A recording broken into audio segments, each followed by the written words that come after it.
तर अहमदनगरमध्ये राधाकृष्ण विखे पाटलांच्या हस्ते गणरायाची पूजा झालेली आहे। तर दुसरीकडे ढोल ताशा वादन करण्यातून वेगळाच आनंद मिळतो अशी भावना अभिनेता सिद्धार्थ जाधव यांनी व्यक्त केली।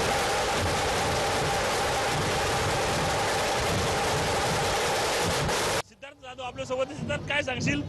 मोठा उत्साह जो आहे त्यात पाहायला मिळतो, तू ढोल देखील वाजवला आहे, आनंद लुटलेला आहे, काय सांगशील? 11 वर्षापासूनची परंपरा आहे कलावंत ढोल ताशा टप्प्याची। 11 वर्ष आम्ही वाजवतोय।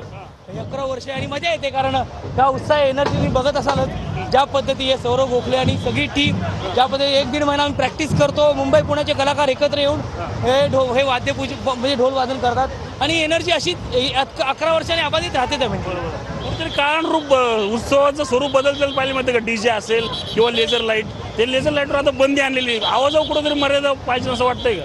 हे आम्ही बेसिकली कलावंत ढोल ताशा पथक हे हा उत्साहाचा आणि काय म्हणूया आपण ही एनर्जीची ही वेगळी एनर्जी आहे जी आम्ही सगळे कलाकार देण्याचा प्रयत्न करत असतो। त्यामुळे हे ढोल वादन वेगळ्या लेवलचं असतं आणि त्या म्हणजे आज आला आणि उद्या वाजवलं असं नसतं। त्याच्यासाठी परिश्रम, मेहनत, रिदम, ठेका, ढोल, थापी, टिपरू हे सगळ्या गोष्टी शिकाव्या लागतात, त्याबरोबर नसतं।